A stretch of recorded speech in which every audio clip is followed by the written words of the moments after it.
Hey everybody, welcome back to the channel. Today we're cooking up the last cook of the year. Christmas is come and gone, New Year's is right around the corner, and this is going to be our final video for the year 2023. It's been a crazy year. The last few months has been pretty awesome. As you know, we're doing this carnivore diet, and once a week or so I try to show you a different way of cooking some of the meats that I eat. Carnivore can be kind of routine, monotonous. You eat the same things over and over. And I just want to give you some options if you're trying the diet out of how to cook different cuts of meat. Today, we're cooking up a chuck tender roast. Now, as you see on YouTube all the time, people talk about eating chuck roasts. They tell you to go buy the whole chuck roll from Costco or Sam's or something like that. And that's awesome. If you're able to do that, that's insane. And more power to you. But sometimes we try to find these little lesser priced pieces of meat. This chuck tender roast was $6.99 a pound. It's a little over a pound on the roast. And as you can see, I've took off a little bit of the hard fat and the sinew or the silver skin and just cleaned up the roast a lot. When you look at it, it looks almost like a beef tenderloin. And if you look it up on Google, things like that, that's kind of what they compare it to. It's not as fatty, it's not as marbled as you would have with a regular chuck roast, but I think we're going to be able to cook this thing up today and make it just as juicy, just as tender, and just as delicious as you would those chuck roasts. What we're going to do today is we're going to essentially reverse sear this on the Pit Boss Austin XL pellet smoker. We're going to set the smoker to about 225 degrees, and we're going to smoke this chuck tender roast up until about 130-ish degrees, and then we're going to sear it off and slice it up and eat it almost like a tri-tip. If you look at the grain structure of the marbling that's in the roast, it does sort of resemble a tri-tip in my eyes. It kind of comes down the back side, over the front side, and then down on the tip, it kind of starts to fade off just at that angle. So really resembles a tri-tip, probably not as marbled, but it's got a good grain structure, and I think we're going to be able to make it super juicy, super tender, and again, super delicious. We're going to toss all of our trimmings because this is stuff you wouldn't want to eat, but the way we're going to season this thing up, you see this over here on the side. We picked up some of this Fatworks Wagyu beef tallow from, I believe it was, Academy Sports. This is just beef tallow. That's all it is, Wagyu beef tallow. 100% rendered American Wagyu beef fat. That's all it is. And what I've done is I have rendered some of that down, melted some of it, and we're going to add it on here as a binder today. You know, you've seen me do mustard and things like that in the past, but since this is sort of a more lean cut of meat, we're going to add this beef tallow on there. And then as far as seasonings, we're going to keep it simple. I enjoy Killer Hog's AP rub. Now I know some super strict carnivore folks, it's just meat, salt, and water. That's all they do. I'm a barbecue guy at heart, so I got to do what I enjoy, and I really enjoy the AP rubs from Killer Hogs. Malcolm knows what he's doing. The ingredients on this are salt, dehydrated garlic, some spices, and then some stuff for anti-caking. There's no sugars, there's no carbs or anything like that in here, so that's why I enjoy using it. And then, as always, to monitor our temperatures, again, I'm going to thank Inkbird for sending me out their wireless meat probe. We're going to be watching the internal temperature on this roast, and like I said, up until the 130-ish degree mark. So let's go ahead and get this rubbed down with our beef tallow.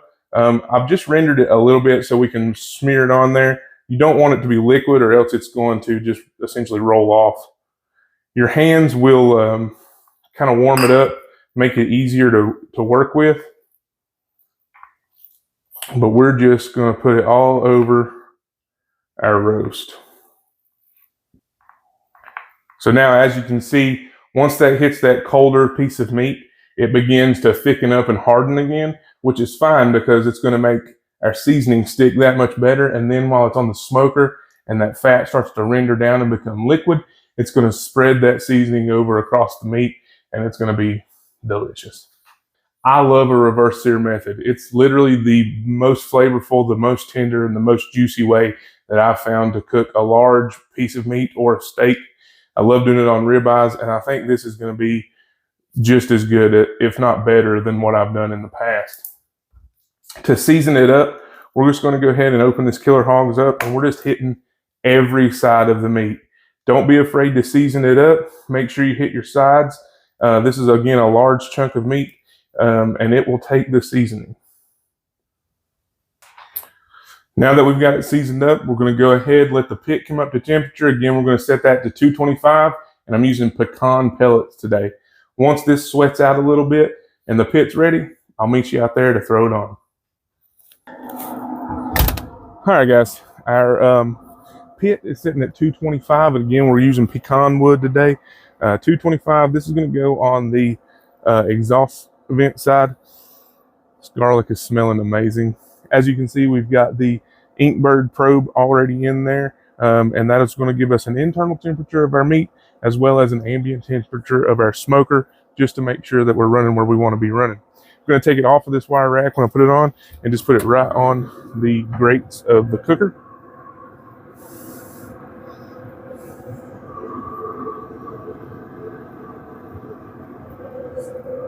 And we're just going to let it roll like that.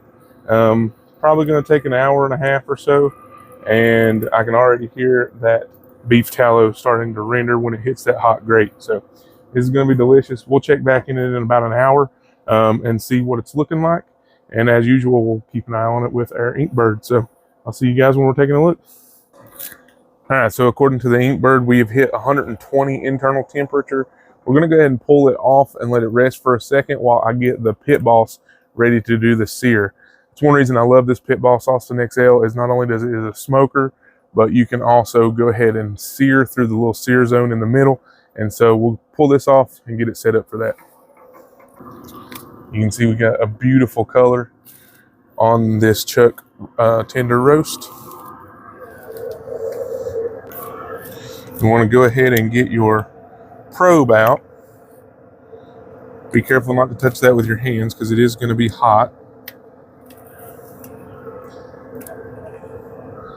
I'll bring you over to show you what I do.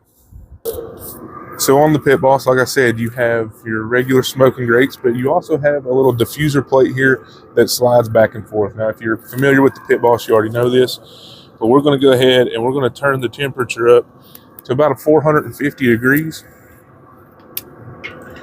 We're going to go in here and grab our grate, slide it to the side, and now we have our sear zone. We'll slide our grate back, and we're going to let this come up to temperature. Once we've got flames rolling, we're throwing this chuck tender roast on here, and then we're going to do the best part, and that's eat it. All right, we're almost up to 400 degrees. We're going to go ahead and get this chuck roast or chuck tender roast ready. We're going to sear these about a minute to probably 2 minutes each side in increments of 1 minute. So a minute, flip it, a minute, flip it, another minute. Okay. You can see the flames going. We're just going to go ahead.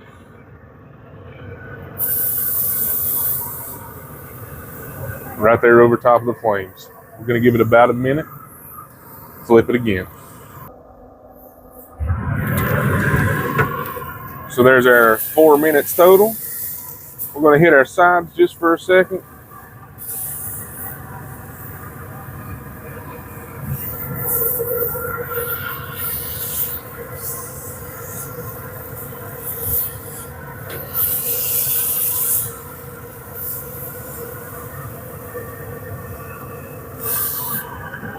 And there we go. Look at that sear. Let's get this on the cooling rack, get in there to the kitchen, and cut this thing up. All right, guys, we've gotten the chuck tender roast off of the Austin XL. I have it just tinted with some aluminum foil just to rest for about 10 minutes. We're going to cut into this thing and see what it looks like. We're shooting for a rare temperature. I didn't want to go medium rare because I was afraid of overcooking it, as it's got that smaller, thinner part on the end. So we're shooting for rare on this. We'll see how we did. Super juicy. This is a super easy way to cook a larger piece of meat, but it's also an easy way to cook a ribeye, a New York strip, anything that you get cut a little bit thicker than maybe the grocery store would do on average. I usually try to say inch to an inch and a half is kind of where you need to be at to do a reverse sear. That's enough talking. Let's get cut into this thing and see what it looks like. As with tri-tip, we're going to go ahead and separate this thing because the grains go this way, and this way. I'm going to cut it right here in the middle. And let's see how we did. Look at that. Beautiful, beautiful, rare piece of meat. All right, so since they go different ways, we're going to go ahead and start cutting against the grain on this side. And we're just going to do some thin slices. That looks amazing. I want to try it. Let's go ahead and get a bite. All right, I'm pretty stoked about trying this thing out.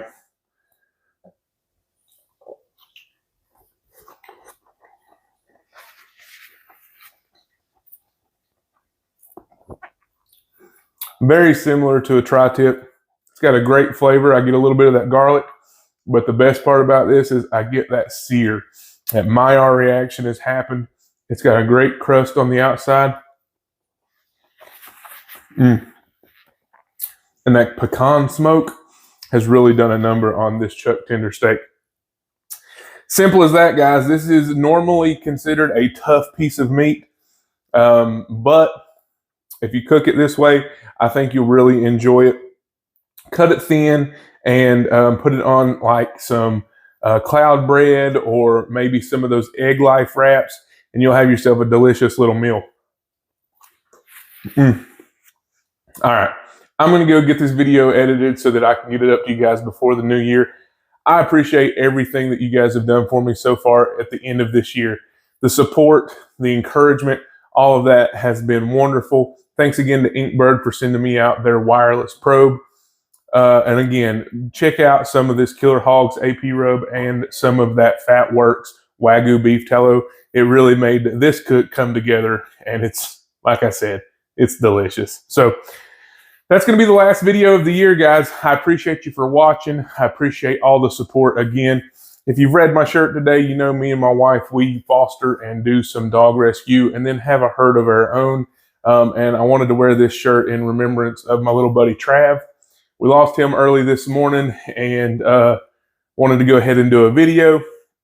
He was one of our fosters we got quite a few years ago, and it seemed like he was never going to get adopted, and we just made him a part of the family, and he lived out his last few years with us. So this cook's for you, Trav. I'm going to miss you, little buddy, and you're really loud bellowing and barking. But that's going to be it, guys. We'll see you again next year. Y'all stick with me. We'll see what we can do. Thanks, guys. God bless.